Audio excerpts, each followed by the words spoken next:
Good morning, everybody. Welcome to another episode of Hawkblogger Mornings. I am Brian Nemhauser. You can find me all over the place: YouTube, TikTok, Instagram, Apple Podcasts, Spotify, at Hawkblogger. And if you have a chance at Spotify or Apple Podcasts to leave us a 5-star review, I would be very appreciative of that. We are trying to continue to rise up the ranks. And plus, it gives me something to brag about when I see Mike Salk next, because I know it really bothers him that we have a 4.7 rating on Apple Podcasts and they've been stuck at 4.6 for a long time. So let's get it to 4.8. Help me out if you can. We just crossed over 26,000 subscribers on YouTube. And folks, my God, I am somewhere between wired and strung out after this weekend. I'm telling you, my nervous system cannot handle what is going on in Seattle sports right now. My goodness.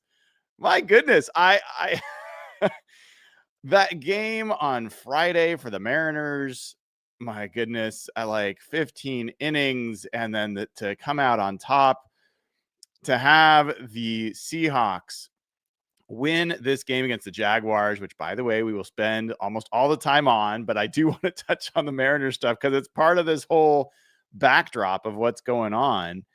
And then to have the Mariners win that game last night that they had no business winning, after playing that game on Friday and using all the pitching and going up against a really, really good Blue Jays team that had been red hot, to go and give up a home run on the first pitch and then go 99 pitches without giving up another run is just wild.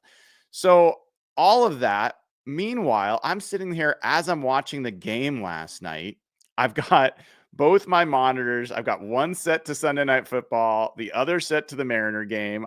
On my third screen, I am just tweeting through my anxiety by pulling out like a marathon of Sunday night stats. I think I started Sunday night stats during the 49ers loss in the afternoon, and I think I finished. I'm still tweeting out this morning more stats, so it's like it's still going. But I feel like I'm not a coffee drinker, folks. I don't drink coffee. I never have. I've always been a morning person, which I know a lot of people hate morning people, but it's just what I am. But I feel a little bit like what it must be like to have caffeine pumping through your veins, because I am both tired and wired at the same time. So I don't know exactly where we're going to go today with all of that, but I hope all of you are enjoying this experience, because it just doesn't come around that often. Look, when the Seahawks went to the Super Bowl in 2005, I thought they were the best team in the NFL. And I thought, man, Walter Jones, Steve Hutchinson, Sean Alexander, Lofa Tatupu, Matt Hasselbeck, like this team's not going anywhere. Sure enough, Steve Hutchinson did go somewhere. That team never got back to the Super Bowl. They never got really back close. The 2013 Seahawks, they won a Super Bowl. I was like, this is the youngest team to win a Super Bowl. They're going to be a dynasty. They get back the next year. I was like, exactly what they're supposed to be doing. They lost the game in excruciating fashion, and I genuinely promise you, I left that game. I walked to the parking lot in Arizona, in Phoenix, and I said, like, this, it's okay. They are young, they are incredibly talented, they're going to be back. They never got back. They never got close to getting back. It is so many things have to go right for a team in any sport to truly compete for a championship. And that's what's going on with the Mariners right now. There's no doubt about that. They're in the ALCS. Whoever wins this goes to the World Series, and they got a 1-game lead, and they got home field advantage now. I think the other story here, and it's going to be the other story for everyone that's not, exclusively a Seahawks fan. The other story here is the Seahawks might be doing the same thing.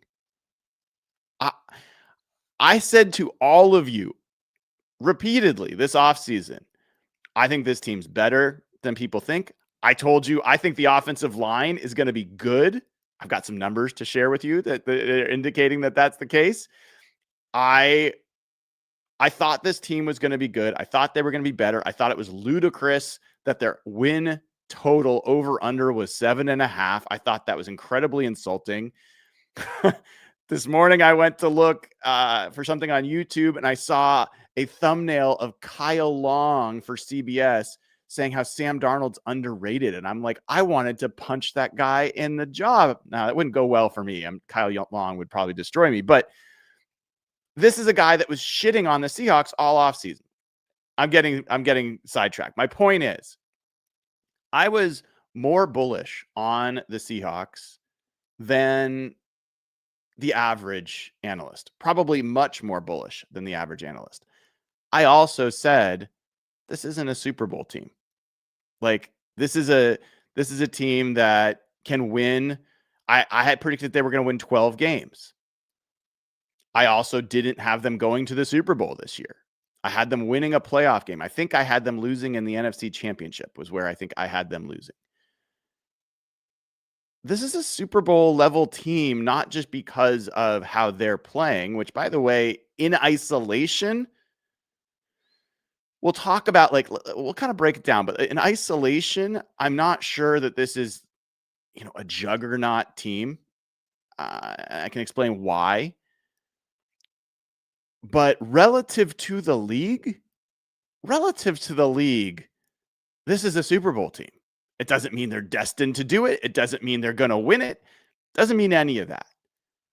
But if you were having a conversation right now, October 13th, about who are the Super Bowl contenders in the NFL, and in particular, if you want to focus on the NFC, if you're not mentioning the Seahawks, then you're just an idiot. I mean, that's just the reality. That is where things are. Now, it is a weird NFL season. If you were going to have a conversation about who the MVP candidates are, you'd have the normal in that Josh Allen is in that conversation, but it stops being normal after that.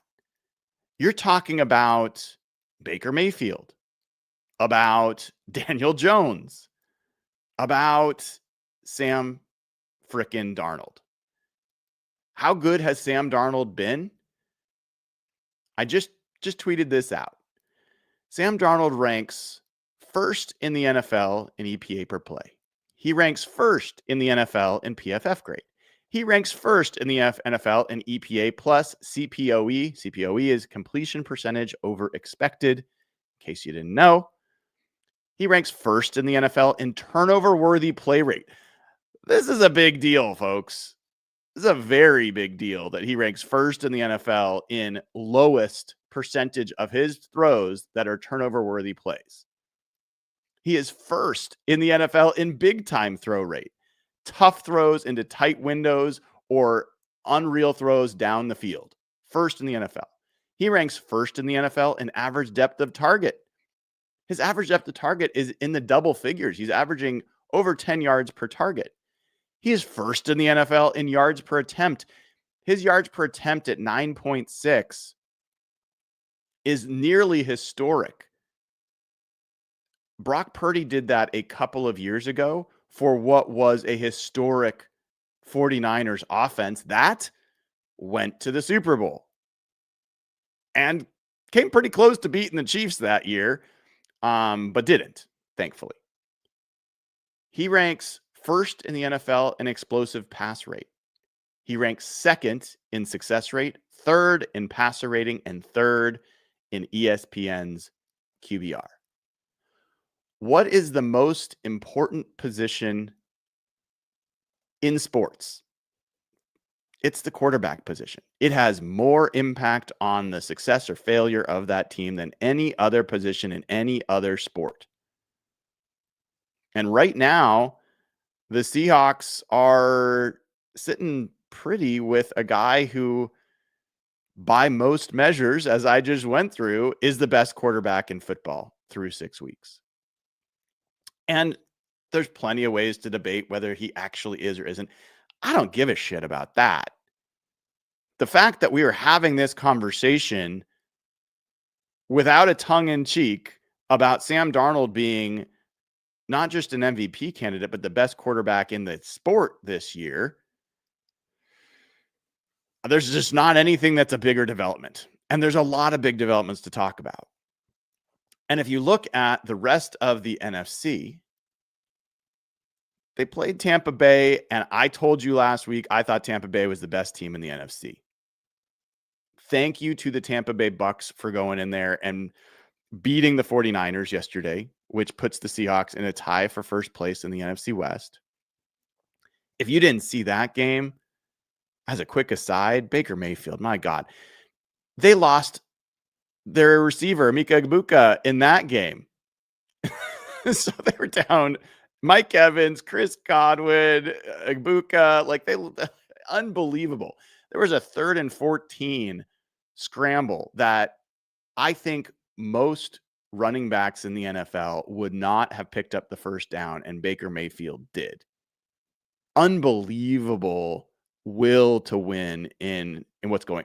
For me, as much as I'm super, super high on Sam Darnold, it is no question to me that Baker Mayfield's the MVP leader right now.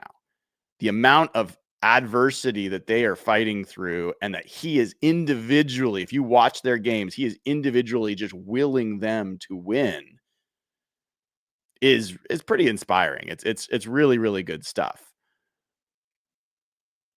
But outside of the Bucks, tell me in the NFC who's better than the Seahawks. And I'm not saying that the Bucks are clearly better, but I think a healthy Bucks team would at least deserve a nod in that case. We can debate it. I'm happy to debate it, but that's the one team where I would say you give them back their offense, like some pieces on the offensive line, the receivers, the running back, Bucky Irving, who's out. That team is really, really good. Some of the cornerbacks that they're missing. After them, like the Packers deserve to be mentioned, but they lost to a Cowboys team that just lost to the Panthers. They didn't lose to a Cowboys team. They tied a Cowboys team, I should say. They lost to a Browns team that has only beaten the Packers. They're 1-5 they're 0-5 in their other games. I think the Lions, to me, are another team that merits that consideration. And going into this week, they were number 1 overall in DVOA, ahead of the Seahawks. They got rolled by the Chiefs last night. And you can point at the fact, but they were missing their cornerbacks, and they had some injuries that they were dealing with. Of course they were. Yeah, that's totally legit. Guess who was also missing 3 out of their 6 normal secondary players in Jacksonville against a 4-1 Jaguar team who beat the Chiefs, by the way? Yeah, that was the Seahawks. So I'm not going to use injuries as a reason to excuse the Lions' loss any more than I'd use it to excuse the Seahawks' loss to Tampa Bay the week before. It is what it is. Every team, the Bucks were massively injured last week when they went into Seattle and won that game. No crying, no excuses. The Eagles, I mean, the Eagles are fine. They are a fine team. They will be competitive. They will be in the playoffs. They will be a tough out. I don't see it with that team. If I were to ask you, what is the Eagles' point differential? They're 4-2 is their record, but what's their point differential? Would you believe me if I told you it was -1? They have been outscored on the year, and they just lost to the Giants. And I don't think the Giants are that good. They're 2-4 at this point. Now, the other team that I would throw into the mix is the Los Angeles Rams. And let's face it, the Rams are probably the number 1 team standing between the Seahawks and their goals. not just because of how good or not good they are, but because you have 2 games left against the Rams. This has been a team that has been tough for the Seahawks to beat. Sean McVay has been a tough coach to compete against. And I think this season, at least the division will largely come down to those 2 games between the Seahawks and the Rams. So I am personally pretty encouraged about where the Seahawks stand in this overall picture. And with the 49ers losing that game to the Bucks, and not only that, but losing Fred Warner, my God. I mean, there is not a team out there that has lost more talent for the year than the 49ers. Losing Nick Bosa and Fred Warner on that side of the ball, where those guys were really, really being asked to lead what is a super young defense. I think that's just, you cannot overcome that. I will say, I think this has maybe been Kyle Shanahan's best year as a coach. What he's managed to do, the quality of play that they've been able to get out of this massively injured team playing with their backup quarterback for the majority of the season is really, really impressive. And, you know, I hate the 49ers and the fans and all that stuff, like sports hate for sure. But it doesn't mean I can't recognize and respect the work that's going on down there, because a lot of other teams would have just folded by now. And the 49ers haven't. I don't think the 49ers are going to go away. I don't think the 49ers are going to be a 6-win team like they were last year. I do think there's a chance now with the Warner injury, they may be more of a 8 to 9 win team instead of a 10 to 11 win team, even with the easy schedule that they've got. There's some issues going on with that offensive line, by the way. There's been a little bit of a switcheroo there with the 49ers and their offensive line. In particular, the interior of that offensive line has been a disaster. And so we'll see. We'll see what goes on there. But I think the Seahawks versus Rams is going to be a absolute clash. And you got 2 games coming up against them. I wouldn't be surprised if you see them again in the playoffs. And in order to be able to beat that team, the Seahawks are going to have to be able to prove a couple of things. One, they're going to have to get healthier in the secondary. That is not a team where I think you can do the Trevor Lawrence defense, where, you know, you can cover up for your secondary being injured by having a front 4 or 6, depending on how you want to count it, just absolutely dominate the game. That'd be great, but I don't think you can count on that against Matt Stafford and against the Rams. I think you got to get Devin Witherspoon back. You got to get Julian Love back and stay back for those games. That's number 1 for me. Number 2, we've got to see if Nick Emmanwori is the guy he looks like he is becoming. Because Nick Emmanwori is off to a hell of a start. Nick Emmanwori was the second highest graded Seahawks player this week against the Jaguars. And if I look at his grade overall so far this year, guys, Nick Emmanwori is the highest graded player on the Seahawks defense through 3 games. Now, take that for what it's worth. PFF grades, whatever you want to say about them. I don't care about whether he is the best player or not, or whether he deserves a grade of 84.8, which is above, like that's approaching all pro level. 90 and above is elite all pro. He's at 84.8 with an 81.1 coverage grade, an 83.5 run defense grade, and a 71.1 pass rush grade. He is doing everything well. I don't care specifically about whether those grades are super accurate. What I care about is he's been really good. Like, he's been undeniably good so far. And I think we saw a little bit, I'm guessing, I don't know this for sure, I'm guessing, saw a little bit of the rookie downsides in there was a miscommunication on the coverage that they were in when the Jaguars scored their touchdown early in the game. That was a coverage bust. That was Shaquille Griffin and Nicky Emmanwori were playing man, and everyone else was playing zone. Or maybe it was the opposite. I can't remember. Doesn't matter. There was a miscommunication. My guess is Emmanwori, being the closer to the middle of the field defender, was probably responsible for relaying the proper signal to Shaquille Griffin, and it didn't get there. That's my guess. I don't know. It would make sense. He is a rookie playing in what was really his second full game. So that's the downside. But the upside was the guy was all over the field. He was making plays in the backfield. He was making plays horizontally. He was making plays behind the line of scrimmage. His tackling was solid. His run defense was physical. His coverage was good. And he is so long. He looks like an edge rusher. He is cut differently. He is built differently than anyone playing that position.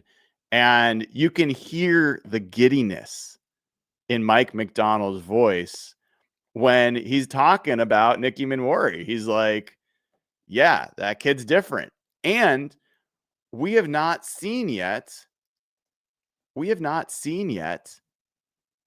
what Mike Macdonald has cooked up in his lab for when Emmanwori and Devin Witherspoon are both in there. I'll throw Julian Love in as well, because I think that gives the coach even more confidence that things are going to be properly played in the back end. But I'm telling you, there is a whole section of Mike Macdonald's playbook that has not been activated yet because they have not been able to have Emmanwori and Witherspoon on the field at the same time. Part of what I'm referring to there is Devin Witherspoon is an excellent blitzer, one of the best from the cornerback position. He also is arguably the best run defending nickel corner in the sport. And he's a good cover corner. So he does all those things well. But teams started to key on him as a blitzer last year. So he was much less effective blitzing because teams just knew to slide protection over to where he was in the formation.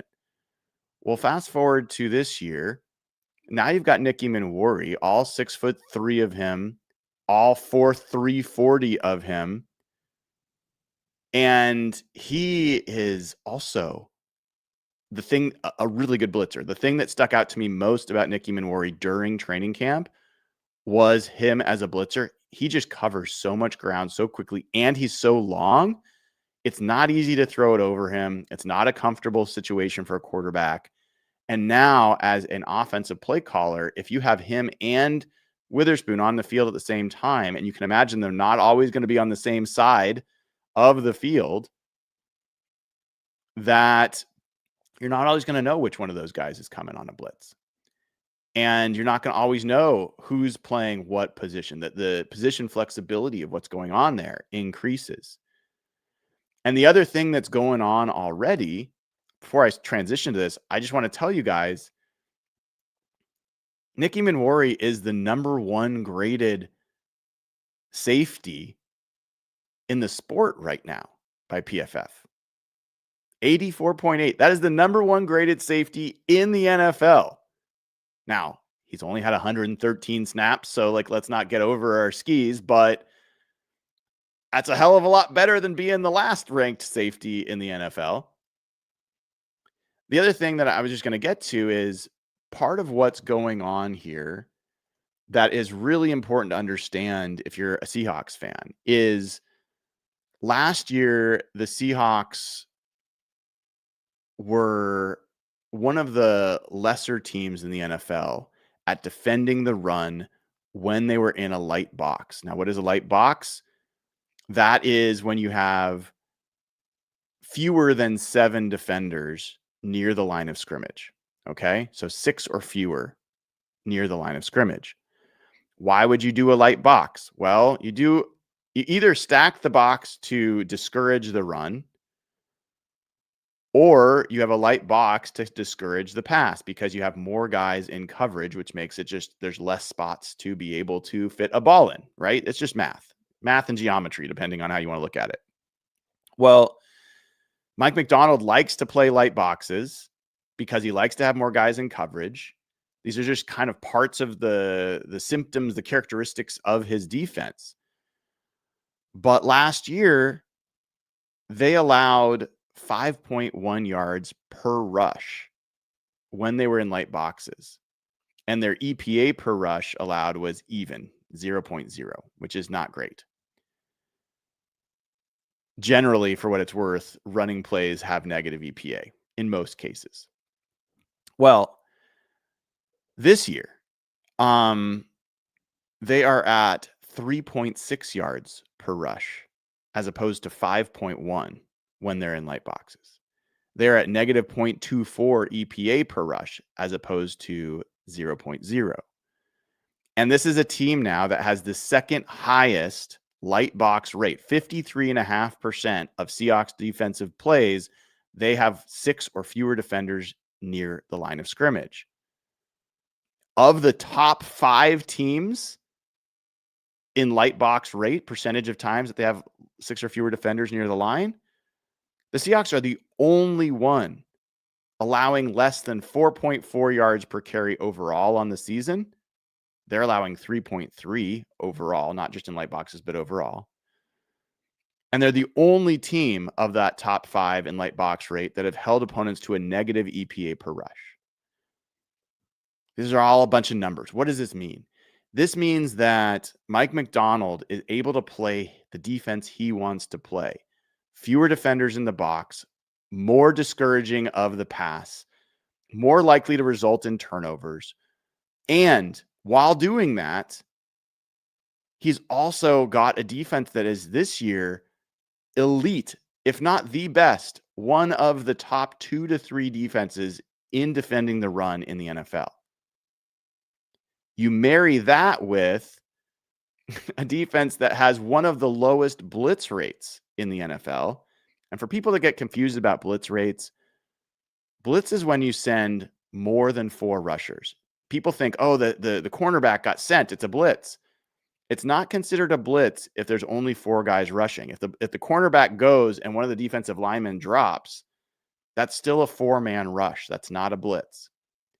So you'll see Mike Macdonald do all sorts of wild, where the pressure's coming from, where the rushers are coming from, can be all over the place. But most of the time, more than almost any other team, it's just 4 guys going after the passer. Why does he do that? Again, because he doesn't want to take guys out of coverage. He wants to leave as many guys in coverage as possible to discourage the pass game, which is the dominant part of NFL offenses nowadays. So you've got him as one of the lowest blitz rate coaches in the NFL, and the Seahawks are second in the NFL in sacks. They are top 3 in pressure rate. They just had a game where they had more quarterback hits, 17 as recorded by ESPN, than any other time that the franchise has had that data to look at. 25 years of ESPN data. Thanks to Brady Henderson for doing the search for me. They've never had more quarterback hits than that. So this is all part of this recipe of you've got the coach already with the current state of health of the secondary, able to stop the run, able to rush the passer, able to do it all while leaving extra defenders in the secondary to cover the pass. Now you add into that a Devin Witherspoon, you add into that a Julian Love. He's going to be able to be even more creative in what he calls. And you're just going to get a lot better.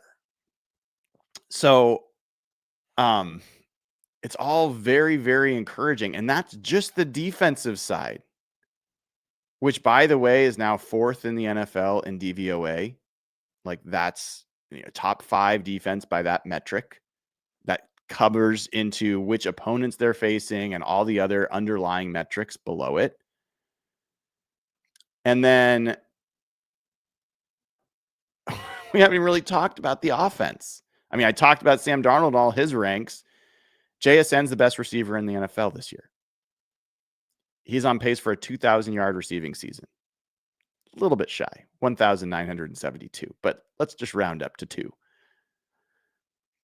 If he gets that or close to it, he's going to break the Seahawks franchise receiving record by 700 yards. You want to know how many Seahawks receivers have never even got 700 yards in a season, let alone besting the record by 700 yards? DK Metcalf had 1,303 yards a few years back. I think it was his second season. Set the franchise record. So, JSN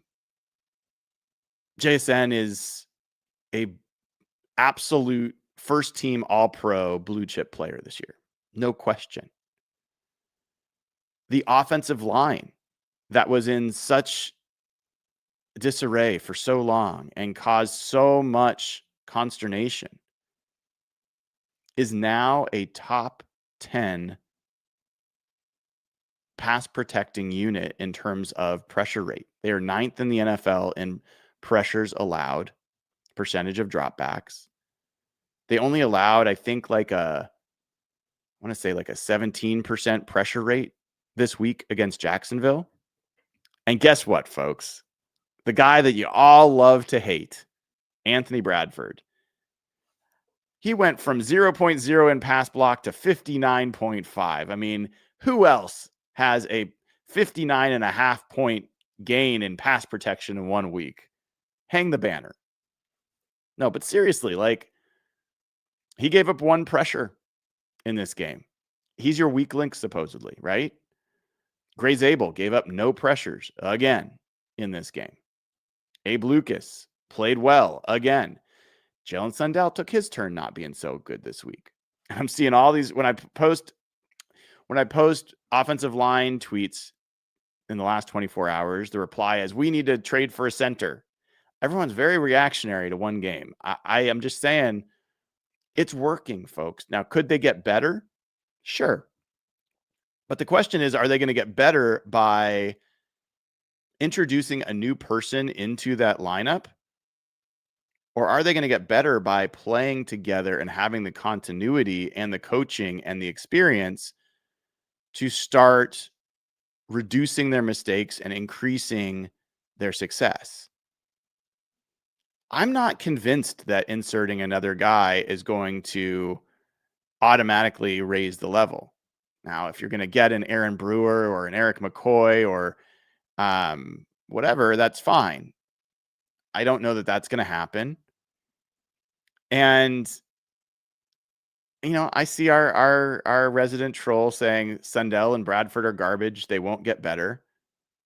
Well, Bradford was just better this week than he was last week. So I think that's already proving untrue. Sundell has been better than he was this week.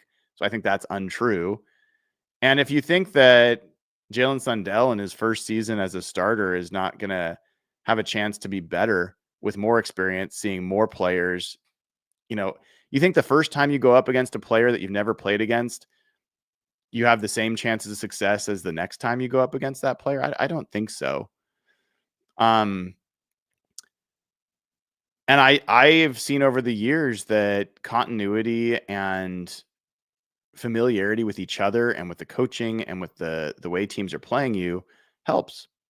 So I think there's reason to believe that group will improve. And even if you are the biggest skeptic out there,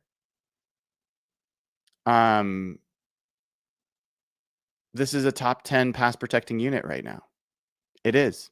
Now, you might not like that, but the reality is, I think a lot of fans continue to not be aware of the state of offensive line play around the NFL, and also don't understand that part of offensive line play is also scheme and coaching and play calling, and how many times you're under center versus shotgun, and how many times you're ahead of the chains versus behind the chains, and calling run plays even if they gain no yards, and what that does to affect a pass rusher's willingness to just pin their ears back and rush the passer. How many times you move the pocket with bootlegs and things of that nature. Like Clint Kubiak, John Benton, like Rick Dennison, these guys are super experienced and it's showing.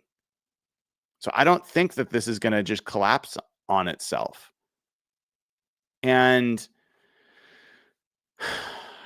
if this team figures out how to be effective running the football, which, by the way, part of that solution, that formula in my mind is they got to get to where Kenneth Walker can be more than splitting the carries. Maybe it's a health reason that they're continuing to split carries, but he's just so clearly the better back.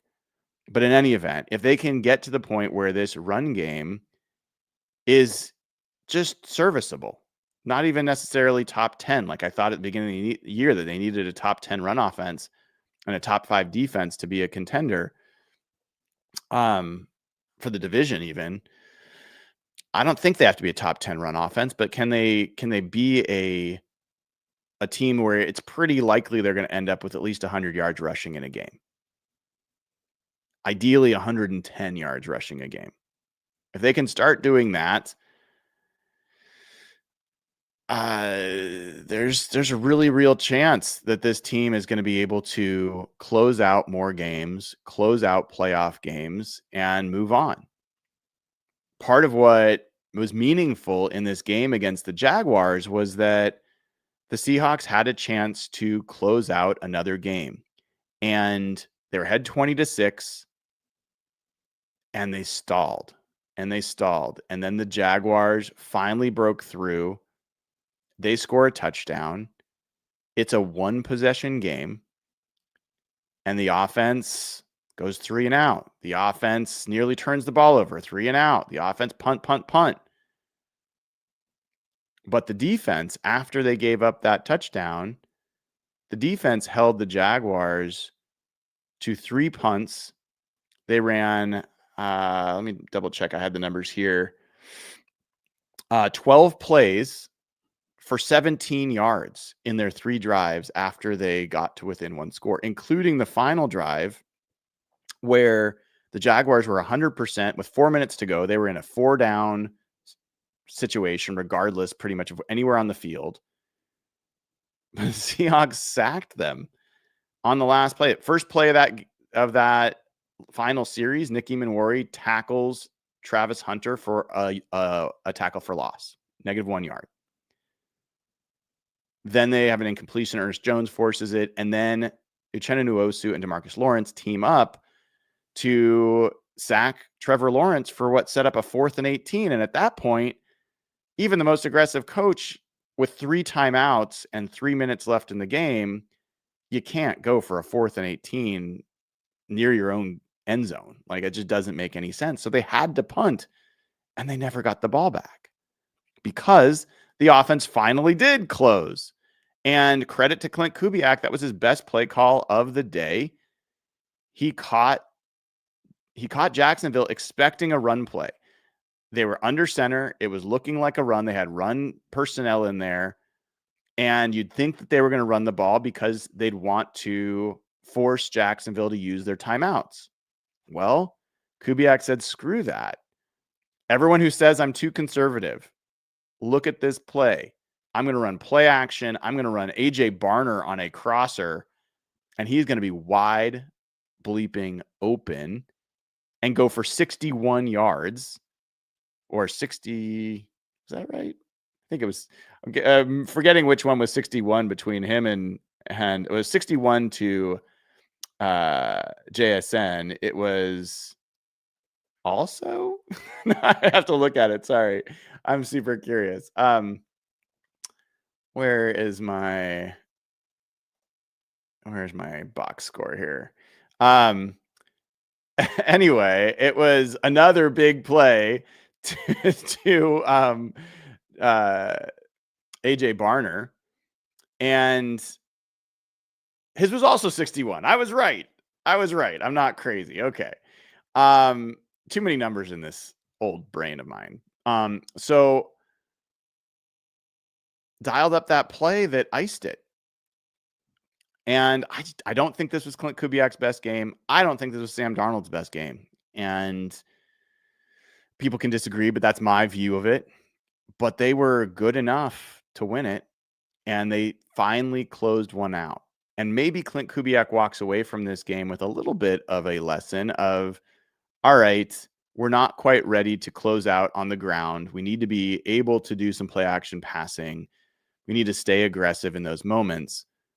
But ideally, they're able to add to this later in the season that they have the choice to sometimes run the ball to close out a game and not just always have to have Sam Darnold and JSN and whoever else, hold them up. So I just see a team that is not playing their best football, has only lost 2 games by 4 points and 3 points to teams that are collectively 9-3, including a team that has the best record in the NFC. And they should have won both of those games. I believe that they had the lead late in both of those games and they didn't hold on. But there hasn't been a team that the Seahawks have played that has outclassed them. There just hasn't been. There hasn't been a lot of easy opponents. The Saints, sure. Saints, you could argue, not a great opponent. But guess what? The Saints are playing everybody else pretty darn well. Now, they are 1-5, but they gave the Patriots everything they could handle this week. And I don't think the Patriots fans expected that. They beat the Giants, the same team that beat the Eagles. They gave the Bills a lot of trouble in Buffalo. So I thought the Saints were better than people perceived them to be coming into that game against the Seahawks. The Seahawks blew them out of the field.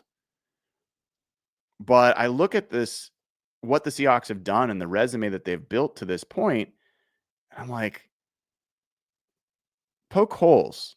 Where, like, poke holes. I don't feel like they've beaten a bunch of easy teams. Their 3 road wins all came against teams that had winning records at the time that they played them. And in fact, that Pittsburgh game is looking more impressive by the day in that the Steelers' only loss is to the Seahawks. And now you beat a 4-1 Panthers team on the road. I think pretty good news. And as we look ahead, the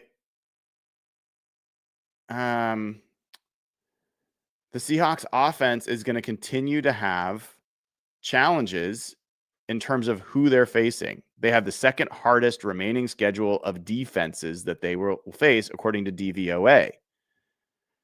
Now, the Jaguars were one of the top defenses per DVOA heading into this week, and the Seahawks offense, I thought, performed okay. I don't think they were great. I think they were okay. The defense, on the other hand, has got, well, at least right now, if I'm reading this correctly, the 12th hardest schedule of remaining offenses to face. So a little bit easier than the defense. And if you go to the overall future schedule, I believe, the Seahawks have the 13th most difficult future schedule, at least according to DVOA. Who has the 3rd toughest remaining schedule? The LA Rams. So, I think there's reasons to be pretty bullish on where things are going with this team. And I'm just really eager to see, like, we got the Texans coming up on Monday Night Football, so you get a little extra rest. Mike Macdonald had indicated Devin Witherspoon was a little bit ahead of Julian Love last week. He expected Devin Witherspoon to be with DeMarcus Lawrence trying to practice midweek. That didn't happen, but both Julian Love and Devin Witherspoon practice limited participation on Friday. That's good news. We'll see if they're practicing Wednesday. I'm guessing that's what Mike Macdonald's going to say later today. That, we'll see. We'll hopefully see him out this week. But after this week, you got to bye. And so if those guys aren't right, I think you'll see them rest and just take the extra week to get all the way back to full health. I hope they play because I think it's a pretty important game against Houston. I think Houston is really, really good defensively. I think they're pretty flawed offensively. I don't think you want to give them any extra assistance in putting up points. But it is a team that I think you still can beat without Witherspoon and Love. And I haven't mentioned Tariq Woolen because I just don't know what's going to happen there. He was out with a concussion. I'd assume he's back from a health perspective this week. I also think that this is a week where you could see some trades happen. And I don't know. I don't know if I've said that I don't think it's a good idea to move on. So there's my perspective, and then there's what the team will do.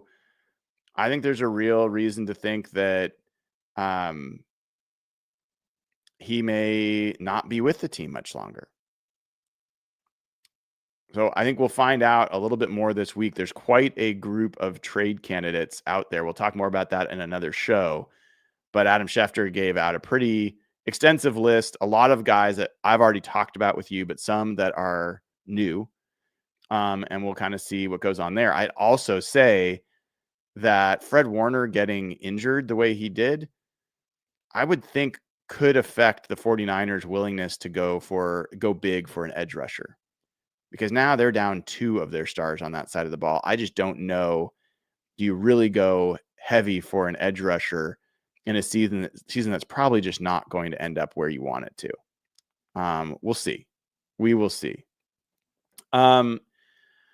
So one thing that I wanted to share with you guys is this Monday Night Football game is big. Let's get as many Seahawks fans in there as possible. And I've got a deal that I've been using, and I want to make sure you guys are aware of it and you can use to get the best seats possible. Here you go.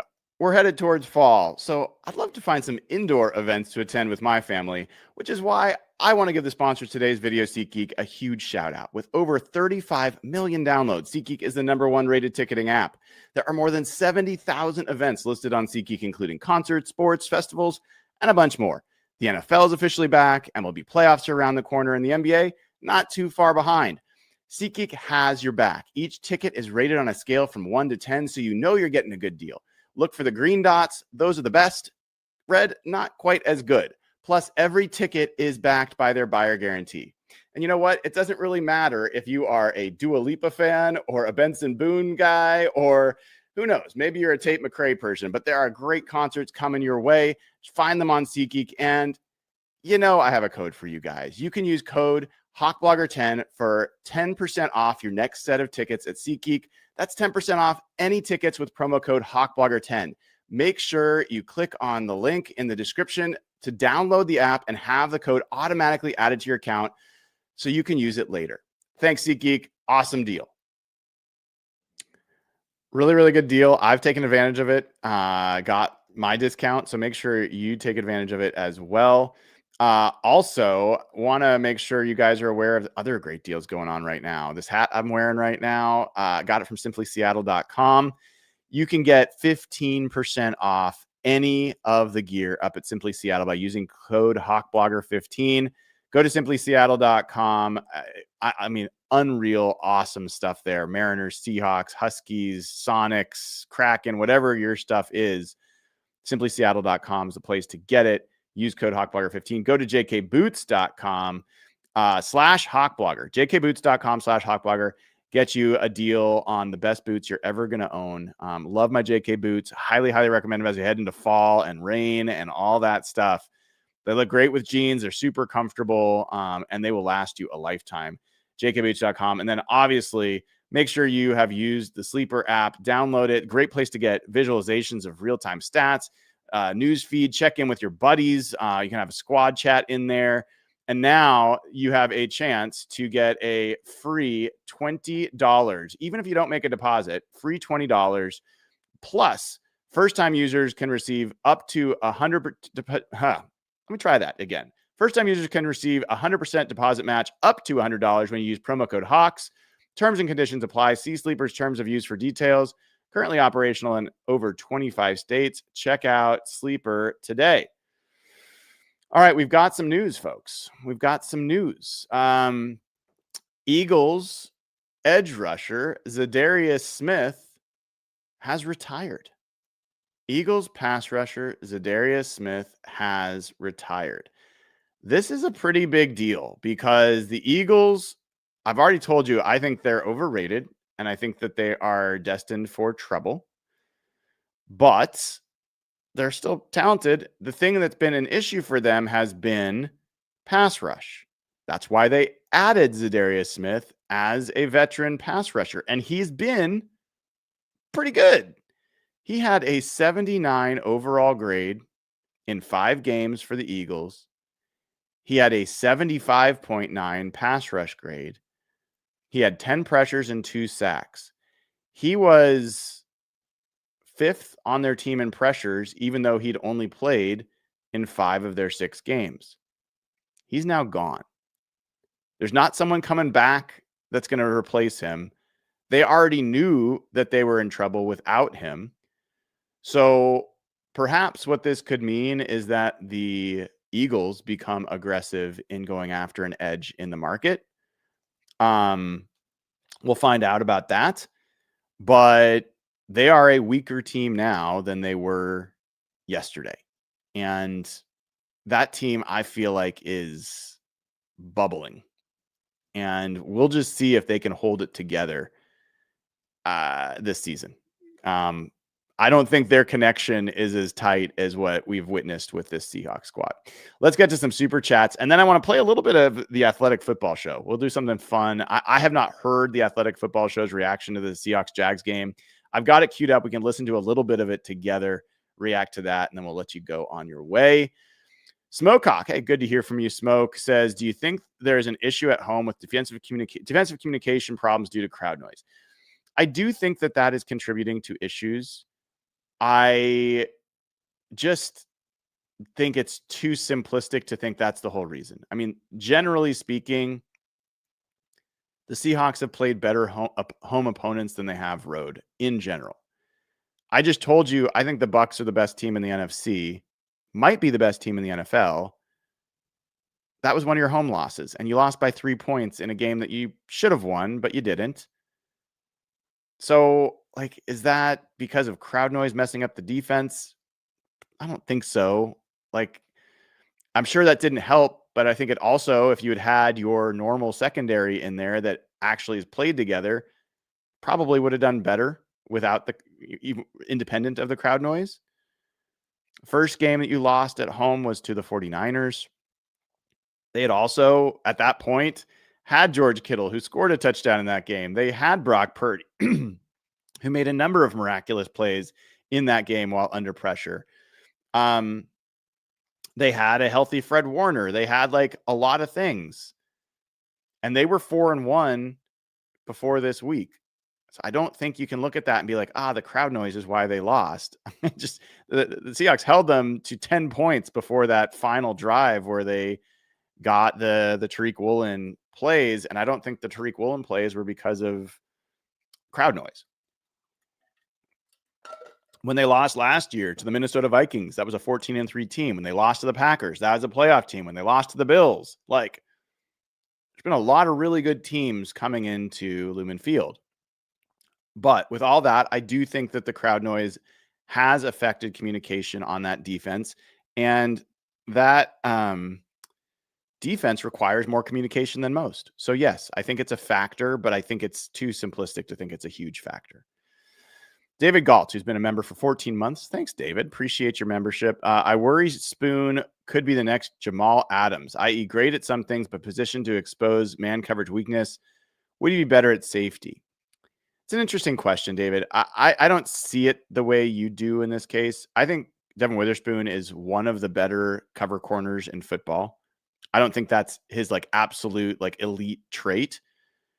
I think he's one of the better pass rushers. I think he's one of the better run defenders. He's a good tackler. He's smart and savvy in how he plays the position.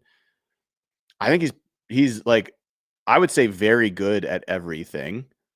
I think maybe what you're keying on is that he's not a shutdown corner. So he's not a guy like Patrick Surtain or Derek Stingley or these guys that just lock down a receiver. But he's not bad. Like he's not. Jamal Adams was troubled in coverage. That is not who Devin Witherspoon is. Now, Devin Witherspoon's biggest question mark is his durability, at least for me, since he was drafted. He looks like a heat-seeking missile out there. He's also like 170 pounds or something like that. So he weighs more than that, I think. But now I've got to look. Oh, wait. 185 pounds. Okay. So I was a little bit off. But still, he's a light guy. His ability to stay healthy is a thing. Now, in this case, he got hit in the knee by his own player on an interception. I mean,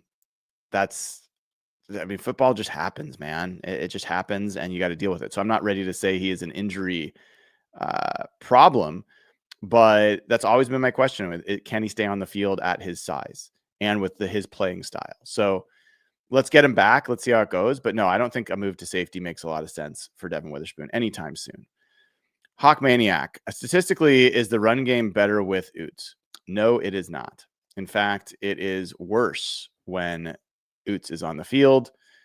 This run game is at its best when they have 12 personnel, 1 back, 2 tight ends. That personnel package in general is their best. They are the best 12 personnel team in the NFL. And they're a top 4 team, both passing and rushing from that personnel grouping. So they have not yet truly unlocked the fullback package. I do think when Robbie Oots comes back, it will be to a healthier situation. And I think he's going to be helpful. And he's probably going to be part of what is a better run game. But so far, that has not been the case. Water Napple says, in my opinion, best defensive game of the year, especially the fourth quarter. Let me think about that. I actually thought the 49ers defensive game was pretty impressive outside of the last drive. That 49ers offense has been legit against every defense it's gone up against, even with Mac Jones. So what they did to the 49ers in that game was pretty impressive. The Steelers game was also really dominant, but they had problems in the first half that led to some things being more uncomfortable than they should have been. Saints, Arizona, I thought was really dominant, but then they did give up so yeah, sure. I think I can get there with you. Cindy Shell says, Mike Macdonald said in last night's presser, Cooper Kupp is one of the biggest reasons our team is where we are right now. How is Kupp contributing to warrant that praise? It's a great question, Cindy, and great to have you as a member as always. I wrote about that in my morning after column over on hawkblogger.com. If you haven't read it yet, take a look a little bit later. I put some stuff in there. Like Cooper Kupp has been a guy that not only has been a better receiver than I think expected. He has 7 explosive catches. He had another one yesterday, added his first touchdown of the season. He's also one of their best run blockers. He's also one of their hardest workers, who's absolutely affected the way that receiver room and other people approach their profession. He also is mind melding with Mike Macdonald since he got here, and Clint Kubiak and Sam Darnold. I don't think that you can really measure Cooper Kupp's contributions to this team statistically. And he already has, I think, pretty good statistics. In fact, I'm curious, what is he on pace for? I haven't even looked at this. Um, I would bet he is on pace to have a pretty decent season. Let's look. Cooper Kupp. Cooper Kupp is on pace for 65 catches, 740 yards, 3 touchdowns. Now, maybe that doesn't sound like a ton, but what if we looked at Seahawks receivers over the last few years and who has been the second leading receiver in those situations? Let me take a quick look here. I'm going to look for Seahawks, I'm going off on a tangent, Cindy, so forgive me, but I can't help myself. I'm going to look for Seahawks. We're going to look for receiving yards, and we're going to say more than 600, and we're going to sort it by date,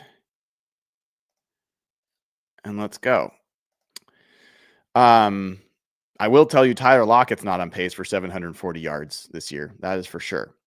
All right. So last year, when they had kind of a stacked group, right? Jackson Smith and Jigba had 1,130 yards receiving. DK Metcalf had 992. It's not a huge change. Now, Tyler Lockett had 600 last year. So Cooper Kupp's on pace to definitely outpace what Tyler Lockett was doing.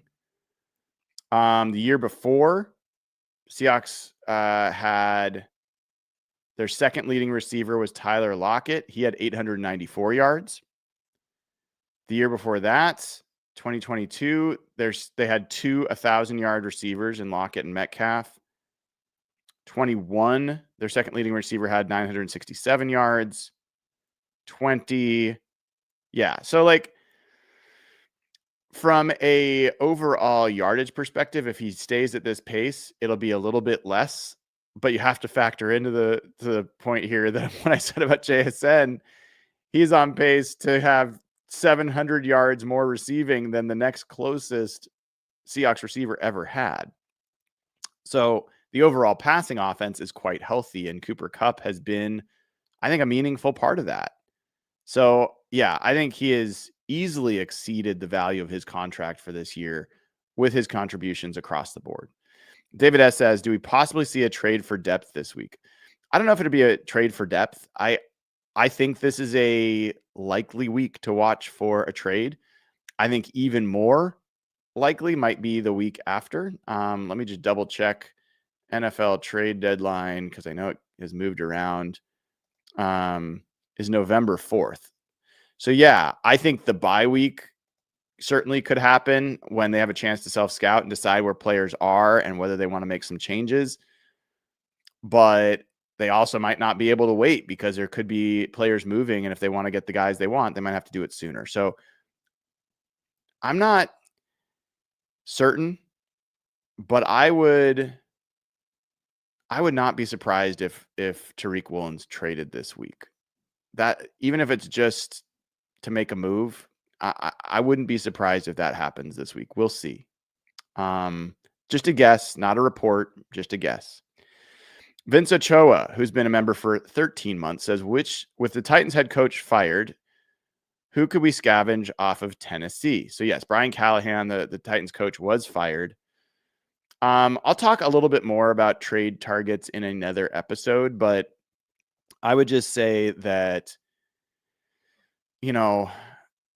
Arden Key, like there's a few guys that could be of interest. I don't think you're going to go and get a Jeffrey Simmons or something like that. I don't know that they're going to be getting rid of any of their offensive linemen. We'll see. But there's a reason the Titans are firing their coach and are not very good. There's not a lot of great players. There could be some linebackers that might be of interest. Cedric Gray is a guy I really like that I think is playing relatively well for them, but I'll take a look at it.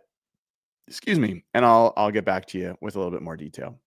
Angel Delgado. We need to trade for a center like Eric McCoy. I mean, it'd be great. I don't know that the Saints are going to be getting rid of him anytime soon. And I have a different point of view on the word need. Would they potentially be better? Sure. But I think people are overreacting to this one game from Jalen Sundell. I don't think Jalen Sundell has been excellent. I think he's been roughly a league average center. He does some things better than others. And I'm just not in this mode of like, oh my God, the sky's falling. The same way I wasn't in that mode about Anthony Bradford the last couple of weeks.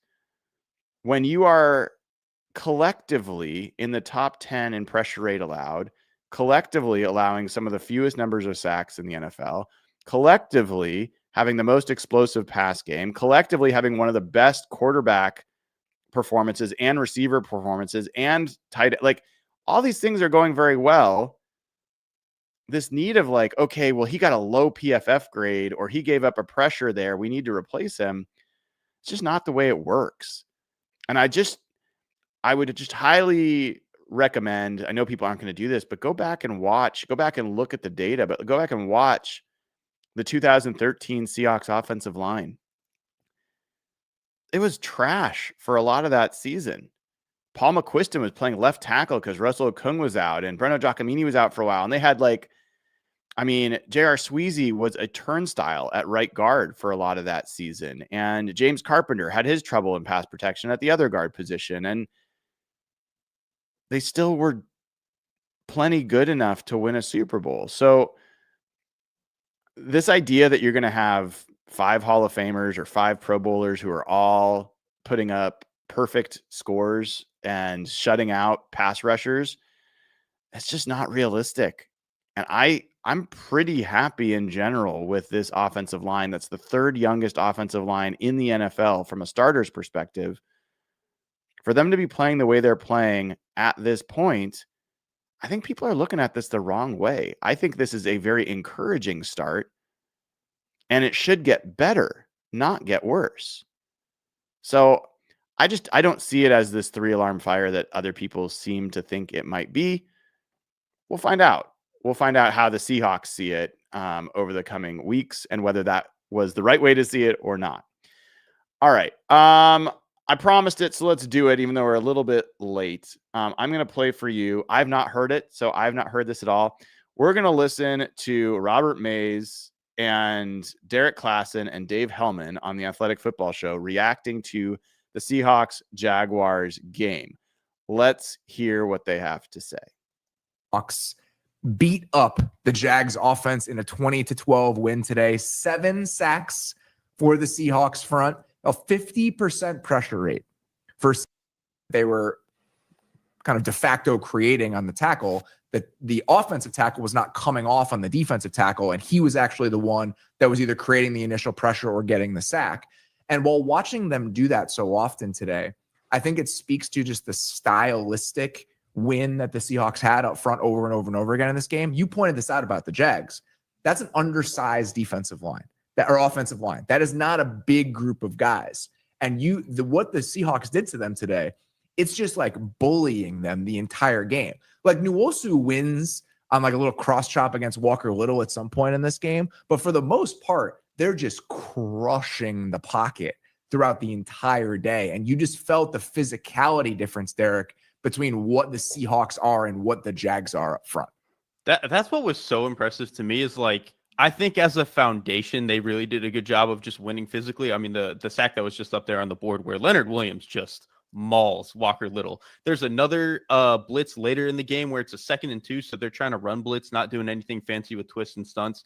And I think it was maybe Drake Thomas. It was yeah. Drake Thomas. Yes. Dude, fires over Walker Little and tosses him literally like if he didn't bump into another offensive lineman, he would have moved like 6 yards with how hard Drake Thomas threw him. And then he gets to the quarterback. So you've got them winning physically that way. There was another sack at some point in the game where they line up players in the A, B, and C gap, and then they like kind of stunt them all over, and the whole line shifts over, and Emmanwori, who was lined up, I believe, in the C gap, just ends up free, like nobody blocking him because they're in an empty formation and they don't have anybody in the backfield. So they did a really good job with stuff like that. And then again, you mentioned all the twists and stuff that they're doing. I think all of the best pass rushing teams are just doing a really good job of knowing how to create that two-man side with our two best players and just using that as a twist. And that's not like a novel concept. It just feels like the best teams in the NFL are doing a really good job of that. So this was, again, you felt like the depth of Seattle's front. And then again, just a really, really good matchup for them in terms of we are guys who are more explosive and powerful than you. And this is an offense that really wants to win kind of with a little bit more smoke and mirrors, a little bit more scheme. And I think you even saw that in the way that Jacksonville was trying to call the game. It was a lot of quick stuff. It was a lot of boots. Even a lot of their runs went to the outside. Like they did not want to deal with Seattle between the tackles.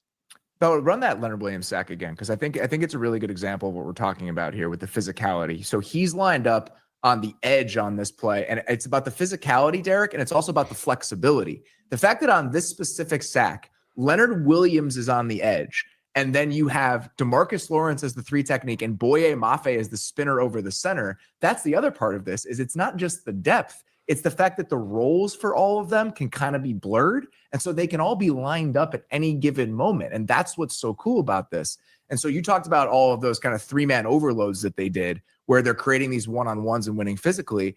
They're doing some cool simulated stuff. You mentioned the Emmanwori unblocked pressure. They had like a sim pressure with a coffee house stunt with one of the. All right, I'm gonna leave it there when they start talking about coffee house stunts. The Leonard Williams sack, which I loved. I mean, it was just such an awesome play in real time. Not often do you see a player beat the tight end, throw him to the side, then beat the left tackle, throw him to the side, and then just smash the quarterback. Not only that, but if you go back and watch that play, as they were talking about, it wasn't that they just had Leonard Williams on the edge. They had 3 undersized edge players playing the other roles on the defensive line. It was Boye Mafe, DeMarcus Lawrence, and Uchenna Nwosu in there. There was no Jaron Reed. There was no Byron Murphy. There was no Brandon Peely. Leonard Williams was the only true defensive tackle on the field for that play, and they had him at edge. That's the kind of creativity I'm talking about, and I wrote about this in the Hawk Blogger on the morning after on hawkblogger.com. That wasn't the only play they did that. They did that quite a bit. Byron Murphy got some edge snaps in that game. In fact, I do want to check to see while we're talking about it. I'm going to pull up Byron Murphy's snaps by position for this game. And let's look at, shoot. Can I just look at one game? Let me see that. It doesn't see. Oh yeah, there we go.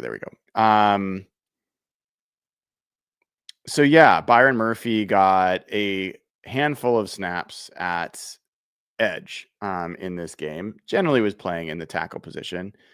And what that allowed the Seahawks to do in terms of setting up some of their games, it's really interesting. The fact that DeMarcus Lawrence is strong enough to be able to be on the inside and be effective, interesting. The fact that Uchenna Nwosu, who Mike Macdonald and Adam Dirty have said is their best game runner meaning guy that can play in twists and stunts in collaboration with another defensive player. Uchenna Nwosu has 4 sacks in the last 3 games. The only players in the NFL, that have more sacks in that period of time are Nick Benito and Tuli Tuipulotu for the Chargers. They have 5. Aiden Hutchinson has 4, and so does Uchenna Nwosu. I would be lying if I thought Uchenna Nwosu was going to have that kind of impact on the pass rush that quickly coming back from his injury. But he is thriving in this games and stunts kind of pass rush that Mike Macdonald's scheming up. And Adam Dirty deserves credit for this as well. He works tirelessly with those guys on pass rush, on games, on all the mechanics of being a great pass rusher. This is why guys want to play for him. So that was a little bit new to me and how much they were putting their tackles on the edge. I think that was a little bit of this opponent. You can go back and read my tail of the tape. You can go back and hear my first look from last week. I was not as high on this Jaguars offensive line as others were. In particular, I thought Walker Little was a target, and he was. he and like Anton Harrison there, the right tackle was getting beat so badly that he got 2 penalties for not lining up on the line of scrimmage because he was trying to give himself an extra step. The Seahawks just battered those guys. So really, really encouraging on that front. Anytime you can be the more physical team, it's going to matter. And I think the only thing left in that regard is on the offensive side to be the more physical offensive team on the offensive line. And yes, they're not there yet, but I'm not ready to hang it up either. So a lot of good stuff there. I think I got to all of your super chats. Folks, if you haven't given a show a like and click subscribe, now's the time to do it. Go to patreon.com/hawkblogger. Join there. You get ad-free audio, get access to the Discord server where we're all going to be hanging out watching the Mariners game later. And also you get access to locker room audio and a bunch of other things over at patreon.com/hawkblogger. All right, everybody. Have a great rest of your day. I'm Brian Nemhauser. This has been another episode of Hawk Blogger Mornings. Take care.